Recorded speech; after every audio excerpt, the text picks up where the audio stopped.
기서 여러분과 함께 마테오가 전한 거룩한 복음입니다. 내 말씀입니다. 그리스도님 참여합니다. 부소서 성령님,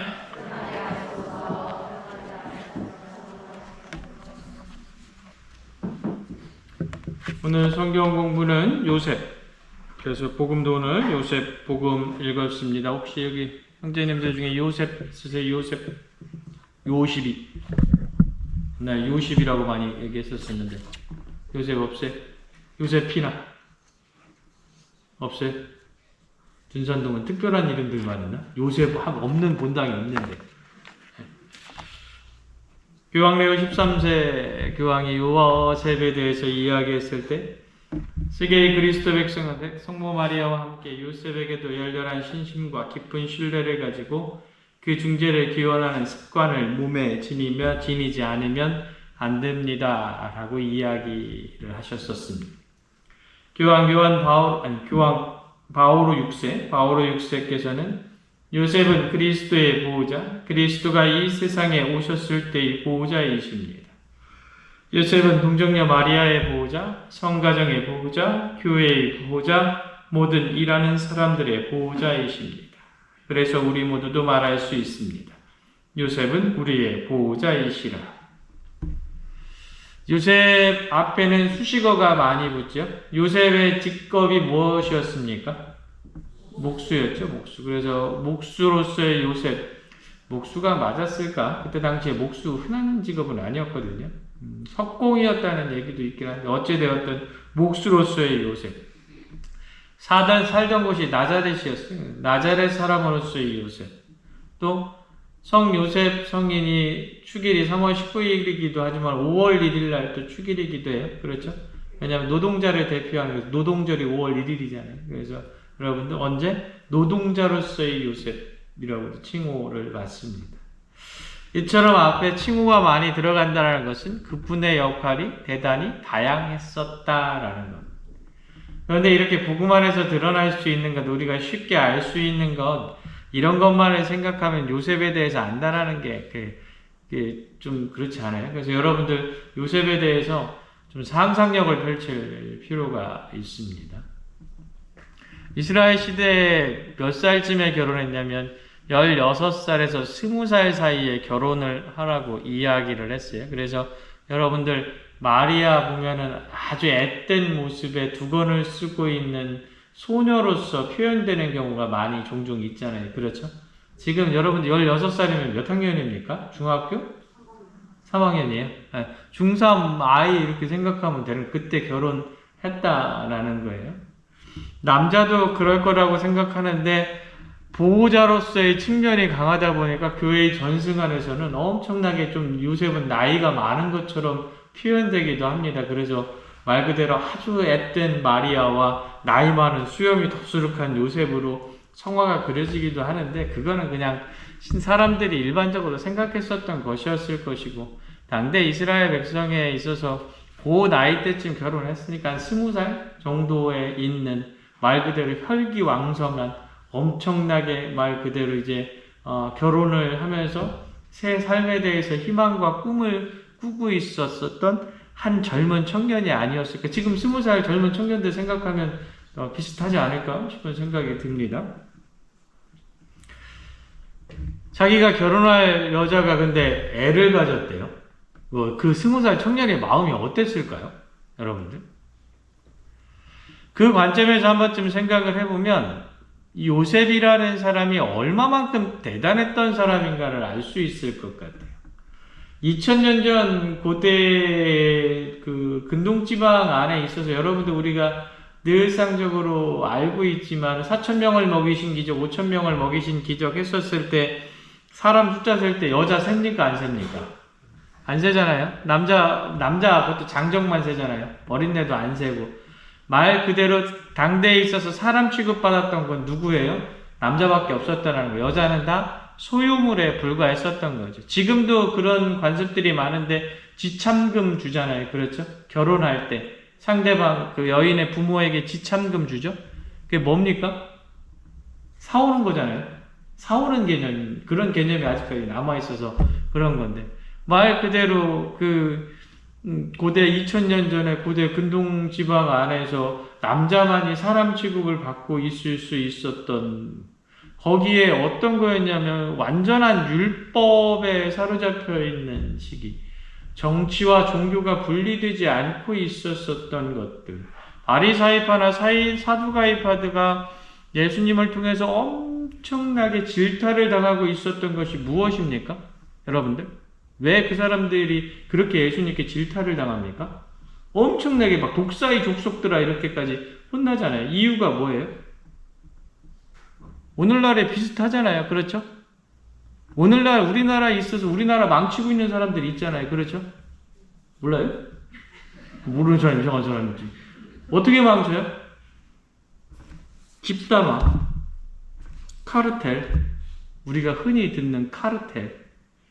자기네들끼리 똘똘 뭉쳐가지고 자기네들이 행할 수 있는 그 모든 것에 있어서 전방위적으로 하니까 사실이건 정이건 공정이건 이런 부분들하고는 아무 상관없이 모든 것이 어떻게 그 카르텔의 그걸로 가는 거잖아요. 그렇죠? 수많은 카르텔이 있잖아요. 그렇죠? 뭐 법조 카르텔, 무슨 카르텔, 뭐 언론 카르텔, 뭐 얘기들 많이 하잖아요. 다 무엇을 위해서? 자기들의 이익을 위해서. 그 이익을 위해서만 했던 거예요. 그런데 이스라엘 사회는 그런 사회가 아니었어요. 어떻게 살아야 되는 사회였어요? 하느님이 말 그대로 바빌론의 유배 속에서 어떻게 엄청나게 잘못한 이스라엘 백성을 당신의 강한 힘으로 이끌어낸 오로지 하느님의 백성이 된 사람들이었잖아요. 그렇죠? 그러니까 누구를 위해서 살아야 돼? 하느님을 위해서 살아야 되는 백성이어서 하느님의 백성이었잖아요. 그렇죠? 하느님을 위해서 살아야 되는데 누구를 위해서 살았던 거야? 자기네들 집단, 그 집단 안에서 이익을 갖추고 있는 지들만 위해서 살았던 거예요. 오늘날 보면 그렇잖아요. 지금 사람이 지금 여러분들 지금 다른 거에 엄청나게 매몰되어 있으니까 오늘날의 지금 현실이 얼마만큼 지금 매섭게 우리나라 망하기 일보 직전에 이 부분들 조금 있으면 IMF 본다고 할 정도로 어마어마하게 힘들어요. 안 나오고 있어요. 그런데 그런 부분들 이유가 뭐예요? 우리 것만, 내 것만, 이것만 챙기니까 그러다 보니까 서로 간의 것에 대한 배려나 이런 부분들이 하나도 없으니까 이렇게 된 부분 아닙니까?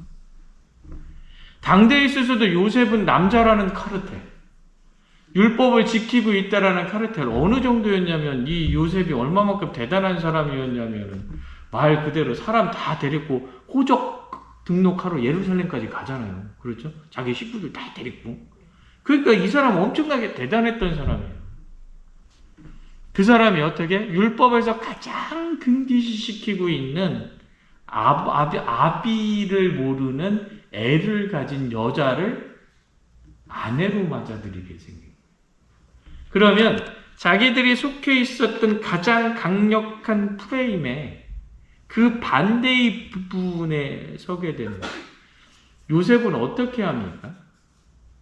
여기서 요셉의 진가가 드러나요. 오늘 읽었던 복음에서 뭐라고 이야기합니까? 요셉은 의로운 사람이었으므로 어떻게? 남모르게 파혼하기로 하였다. 이 의롭다라는 것은 우리가 흔히 이야기하는 그 의로움을 이야기하는 거 아니에요.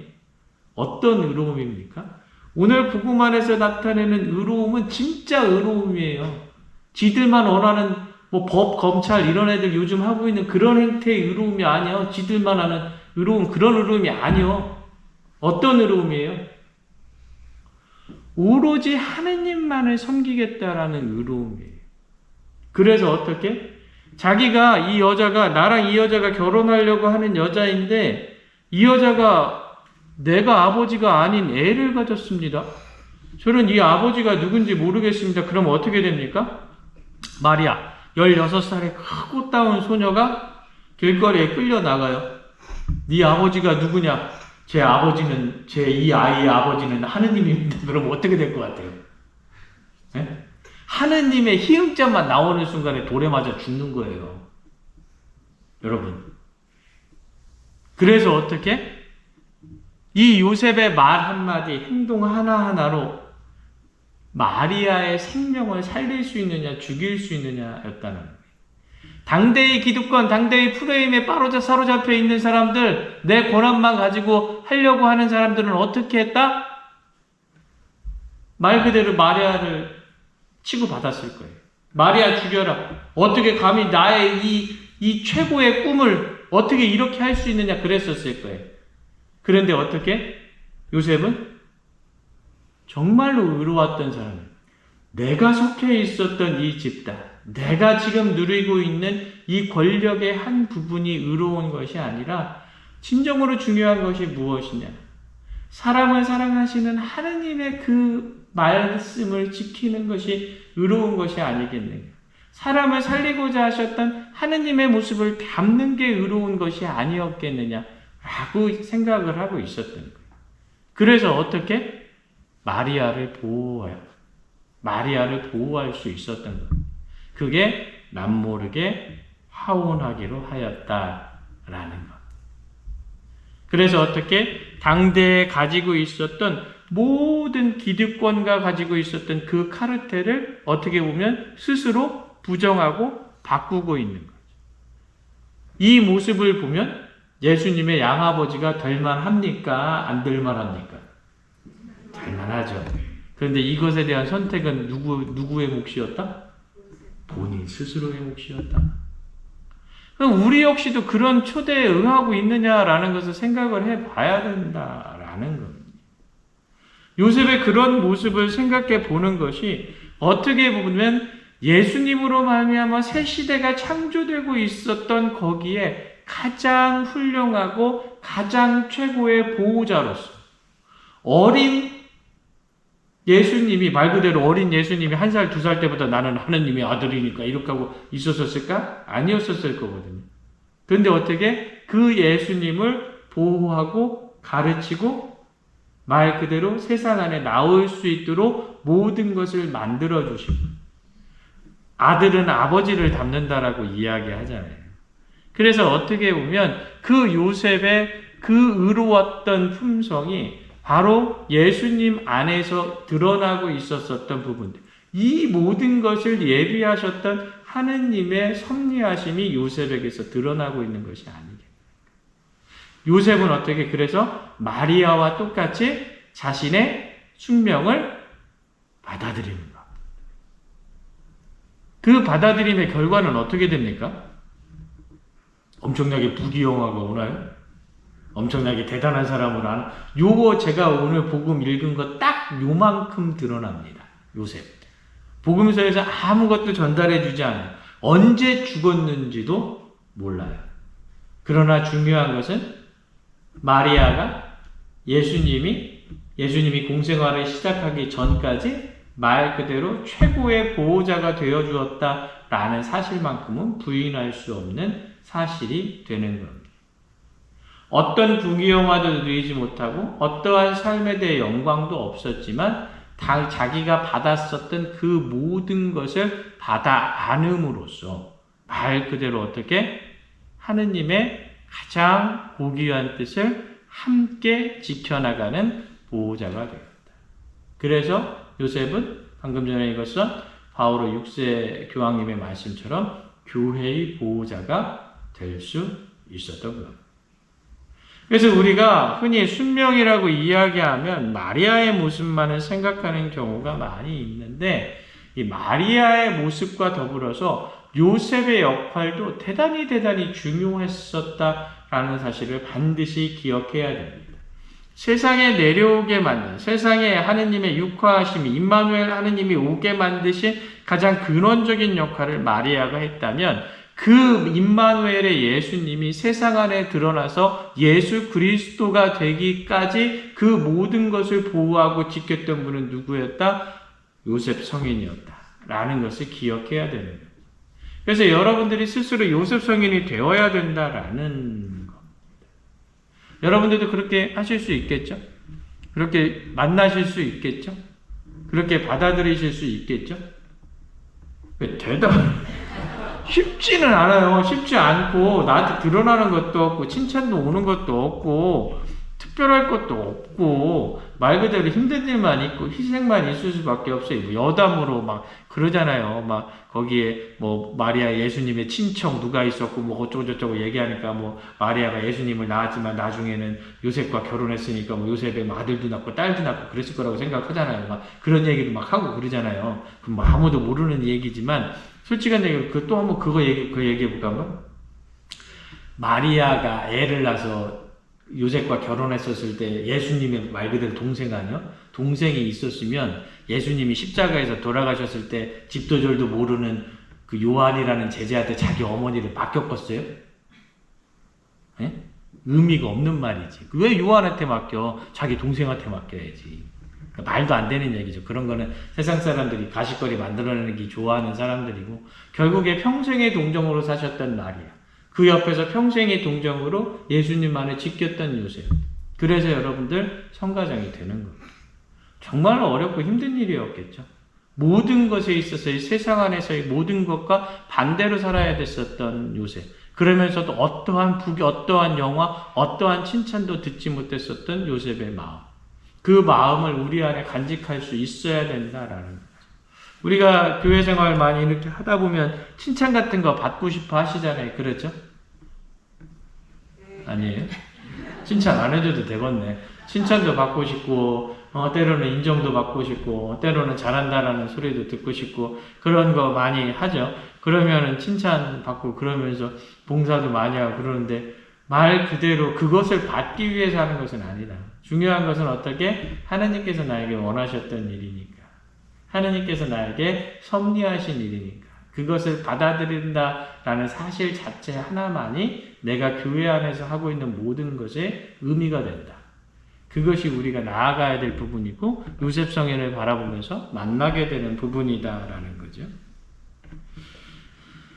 한동안 성모 마리아와 함께 요셉 성인, 한국 가톨릭 교회의 수호 성인이었습니다. 그 이유는 뭐냐면 여러분들 이 조선 대목구라고 그러죠. 조선 대목구가 성립되기 전에 우리나라는 북경교구에 속해 있었어요. 그러다 보니까 북경교구의 수호 성인이 누구냐면 요셉 성인이에요. 그러다가 이제 조선 대목구가 성립이 되면서 조선 대목구의 수호 성인으로 두고 천주의 성모 마리아를 선택을 한 거죠. 그래가지고 한동안 천주의 성모 마리아와 요셉 성인이 같이 이렇게 있다가 2017년 12월부터 새롭게 적용된 새 전례서에서 교회의 공동 수호자로서의 요셉은 일단 삭제는 되게 되었습니다.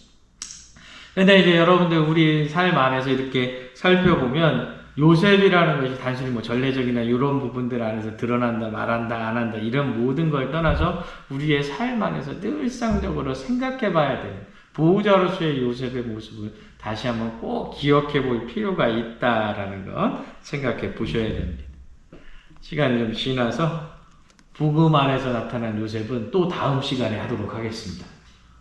이게 하려면 또 한 40분 더 해야 되는데 그래서 여러분들 한번 좀 생각을 해보시면서 오늘 제가 꼭 드리고 싶은 이야기는 요셉이라는 성인 정말 우리가 살아가고 있는 내가 가지고 있었던 내가 포함되어 있는 이 집단 내가 포함되어 있는 이 기득권의 부분들 안에서 스스로 벗어난다는 게 정말 쉽지 않거든요. 왜냐하면 나에게 모든 이점과 이권과 그런 것들을 주니까.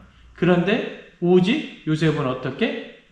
자신의 이점이나 이권이나 이런 것들이 아니라 오로지 하느님의 뜻만을 위하는 의로운 사람이었기 때문에 그 모든 것에서 벗어날 수 있었다. 그것을 반드시 기억해야 되지 않겠는가. 한번 좀 깊게 좀 생각해 보셨으면 좋겠습니다. 내 삶 안에서 요셉 성인을 만나면서 나 역시도 그렇게 세상 안에서 갖추어진, 만들어진 세상 사람들이 원하는 그런 틀이 아니라 진정으로 하느님께서 원하시는 그런 바라봄 내가 내 삶 안에서 간직할 수 있도록 좀 생각하는 시간을 되시길 부탁드리겠습니다. 잠시 묵상하겠습니다.